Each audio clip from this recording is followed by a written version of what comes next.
ಈಗ ರಾಜ್ಯ ದೇಶ ವಿದೇಶಕ್ಕೆ ಸಂಬಂಧಪಟ್ಟ ಹಾಗಿನ ಕೆಲ ಪ್ರಮುಖ ಸುದ್ದಿಯನ್ನು ಬನ್ನಿ ಕ್ವಿಕ್ ಆಗಿ ನೋಡ್ಕೊಳ್ಳೋಣ. ಚೀನಾದಲ್ಲಿ ನಡೆದಂತ ಶಾಂಘೈ ಸಹಕಾರ ಸಂಘಟನೆ ಶೃಂಗಸಭೆಯಲ್ಲಿ ಭಾರತ, ಚೀನಾ, ರಷ್ಯಾ ದೇಶಗಳು ಒಗ್ಗಟ್ಟಿನ ಮಂತ್ರವನ್ನ ಜಪಿಸ್ತಾ ಇದೆ.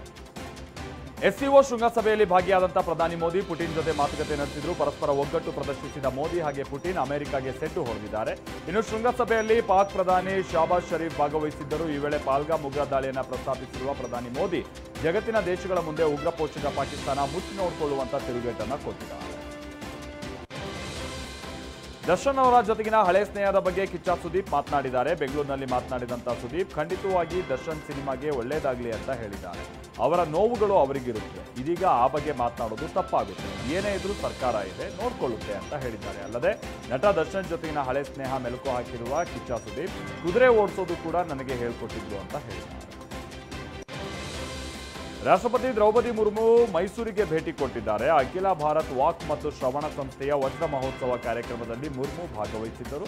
ಇವತ್ತು ರಾತ್ರಿ ರಾಡಿನ್ಸನ್ ಬ್ಲೂ ಹೋಟೆಲ್ನಲ್ಲಿ ವಾಸ್ತವ್ಯ ಹೂಡಲಿರುವಂತಹ ರಾಷ್ಟ್ರಪತಿಗಳು ನಾಳೆ ಬೆಳಗ್ಗೆ 8:50ಕ್ಕೆ ಮೈಸೂರು ಅರಮನೆಗೆ ಭೇಟಿ ಕೊಟ್ಟು ರಾಜಾತಿಥ್ಯವನ್ನ ಸ್ವೀಕರಿಸಿ ಉಪಹಾರವನ್ನು ಸೇವಿಸುತ್ತಾರೆ. ಅರಮನೆ ವೀಕ್ಷಣೆಯ ಬಳಿಕ ಬೆಳಗ್ಗೆ 10:30ಕ್ಕೆ ಮುರ್ಮು ಚೆನ್ನೈಗೆ ತೆರಳಲಿದ್ದಾರೆ.